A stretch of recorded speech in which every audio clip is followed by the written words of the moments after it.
বিভিন্ন সময়ে ব্যবসায়ীদের কাছ থেকে নেওয়া প্রায় 12 লক্ষ টাকা নেওয়ার অভিযোগে তৃণমূল নেতাদের বিরুদ্ধে সেই টাকা ফেরত পেতে ব্যবসায়ী সমিতির সম্পাদককে লিখিতভাবে জানালেন ব্যবসায়ীরা।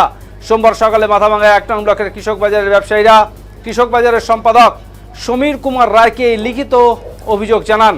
ব্যবসায়ীদের অভিযোগ 2024 সালে লোকসভা নির্বাচনে তৃণমূল কংগ্রেস জয়লাভ করার পর 55 নম্বরের কৃষক বাজারের ক্ষুদ্র ব্যবসায়ীদের কাছ থেকে টাকা তোলা হয়। কারো কাছ থেকে 5,000, কারো কাছ থেকে 10,000, আবার কারো কাছ থেকে 50,000-এর বেশি টাকা তোলা হয়েছে, যার পরিমাণ প্রায় 12 লক্ষ টাকা। শুধু তাই নয়, টাকা তোলার জন্য ব্যবসায়ীদের মারধর করা হয়েছিল বলে অভিযোগ। যেহেতু বিভিন্ন জায়গায় কাটমানি ফেরত দেওয়া হচ্ছে আর ফেরত দিচ্ছেন তৃণমূল নেতারা, তাই সেই খবর পেয়েছেন তারা, তাই তাদের টাকাও যাতে ফিরে পাওয়া যায় সেই জন্য এদিন তারা কৃষক বাজারের সম্পাদকের দ্বারস্থ হন। তবে আলোচনার মধ্য দিয়ে যদি টাকা ফিরে না পান তবে পরবর্তীতে তারা আইনি ব্যবস্থার দিকেও যাবেন বলে এদিন জানান।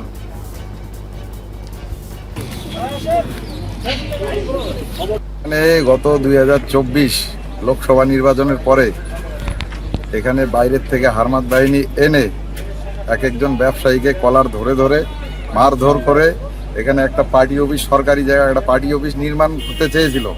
সেই পার্টি অফিস নির্মাণের সামগ্রীর জন্য ব্যবসায়ীদের কাছ থেকে কারো কাছে 50,000, কারো কাছে 1 লাখ, কারো কাছে 20,000, কারো কাছে 15,000 টাকা জোর করে তুলছে। যদি তখন কেউ প্রতিবাদ করতে গেছে তার ব্যবসা বন্ধ করে দিচ্ছে, সে আর এই বাজারে ব্যবসা করতে পারেনি। সেই জন্য এতদিন কেউ মুখ খুলেনি বিষয়টি নিয়ে। এখন যেহেতু সরকার পরিবর্তন হয়েছে এবং চতুর্দিকে যে তোলাবাজির টাকা রিটার্নের একটা বিষয় আছে, তো এই আশাতেই আজকে এখানকার যত ব্যবসায়ীরা আছে যারা টাকা দিয়েছিল তারা এই কৃষক বাজারের যে সেক্রেটারি আছে ওনার হাতে একটি অ্যাপ্লিকেশন দিয়েছে যে টাকাটা যেন আমরা রিটার্ন পাই। যদি রিটার্ন না পাই সেই জন্য সেক্রেটারি যা ব্যবস্থা নেওয়ার নিবে। আমাদের এই মান্ডিতে এর আগে কয়েকজন মিলে যে তোলাবাজিটা করছিল, এই তোলাবাজির টাকাটা আমরা রিটার্ন নেওয়ার জন্য আমাদের এই ব্যবসায়ীদের আমাদের কাছ থেকে যেটা নিছে একটু, সেই টাকাটা আমরা রিটার্ন নেওয়ার জন্য আজকে আমাদের এই সেক্রেটারি আছে, আমাদের সবাই সমিতি ব্যবসায়ী সমিতির লোকজন আছে, এটা নিয়ে যাতে একটু আমাদের টাকাটা যাতে আমরা ফেরত পাই এটা নিয়েই একটু। আপনারা মানে কেন টাকা দিয়েছিলেন? আপনারা কি করেন এখানে? আমরা এখানে ব্যবসা করি, আমাদেরকে টাকা না দিলে আমাদেরকে ব্যবসা করতে দেবে না, দোকান ভেঙে দেয়, দোকান বন্ধ করে দেয়। আমার দোকান 3 মাস বন্ধ রাখছে, আমার কাছে এসে ধমকি দিয়ে টাকা নিয়ে গেছে। এই যে টাকা তোলা হয়েছিল কিসের জন্য? ওরা এখন কিসের জন্য নিছে, হয়তো পার্টির কে খাইছে ওরা, আমরা তো অতটুকু বলতে পারবো না। আমাদের কাছে যারা নিয়ে গেছে তাদেরটুকুই বলতে পারবো। কারা টাকা তুলেছিল? আমার কাছে যে নিয়ে গেছে যেমন রাহুল ছিল, বাবুল আসছিল, তারপর ওর নামদের কি না বোধম আছে নাই আমার সামনে, আমার সাথে আসলো মুন্না। এই 3 জন এসে আমার কাছে টাকা নিয়ে গেছে। যাদের কথা বললেন তারা কারা? ওরা টিএমসির, আমরা এতটুকুই জানি, যেহেতু ওরা এখানে তাপাই বেড়াইছে আমরা এতটুকুই জানি।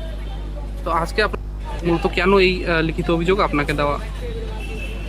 2024 সালে এই কৃষক বাজারে কিছু বহিরাগত লোকালেও কিছু ছিল, ওরা একটা আইএনটিটিউসির পার্টি অফিস বানানোর নাম করে সবার কাছ থেকে 10, 20, 50, 30 এরকমভাবে কিছু টাকা তুলেছে। সেই টাকাটা পার্টি অফিস শেষ পর্যন্ত ওরা করতে পারেনি, প্রশাসনিক হস্তক্ষেপে পার্টি অফিসটা বানায় নাই। কিন্তু যাদের টাকাগুলো নিয়েছে তাদের কাছে রিটার্নও দেয় নাই। এখন সবাই মিলে আমার কাছে ওরা একটা লিখিত অভিযোগ দায়ের করেছে যে ওদের সাথে যদি আমার যোগাযোগ হয় আমি চেষ্টা করব ওদেরকে বলার জন্য টাকাটা রিটার্ন দেওয়ার জন্য। আর যদি যোগাযোগ না হয় তাইলে একটা সরকারিভাবে এফআইআর করতে হবে, যে ওদের টাকাটা যেহেতু নিয়েছে রিটার্ন দেওয়া কর্তব্য। কত টাকার মতো তোলা হয়েছিল? দেখেন আমার কাছে যে হিসাবটা, আমি এখনো হিসাবটা পুঙ্খানুপুঙ্খ দেখতে পারিনি এখনো, তবে বেশ কিছু টাকা উঠেছে। মানে 2-1 জন আবার ঘর কেনা বেচা নিয়ে টাকা দিয়েছে, মানে ঘর নিজস্ব স্বার্থে 2-1 জন দিয়েছে, আর বাদ বাকিগুলো তো এদের কাছ থেকে জোর করে নিয়েছে। এই টাকাগুলো কারা নিয়েছে? টাকাগুলো নিয়েছে আমি সবার নাম এই মুহূর্তে বলতে পারতেছি না, তবে কয়েকজনের নাম জানি, ওদের নাম বলতে পারবো। রফিকুল ইসলাম নাকি মিয়া, যাই হোক, তারপরে পুচু, তারপরে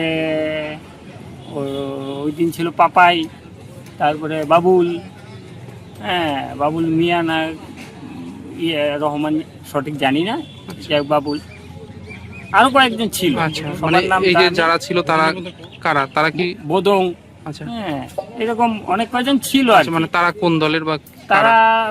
তৃণমূল সরকারের আমলে তৃণমূলের এই আইএনটিটি পার্টি অফিস বানানোর কথা ছিল। হ্যাঁ, আচ্ছা। ওরা টাকাগুলো উঠিয়েছে সবার কাছ থেকে। এখন আমার বক্তব্য হলো সবাই যেন টাকাগুলো ফেরত পায়।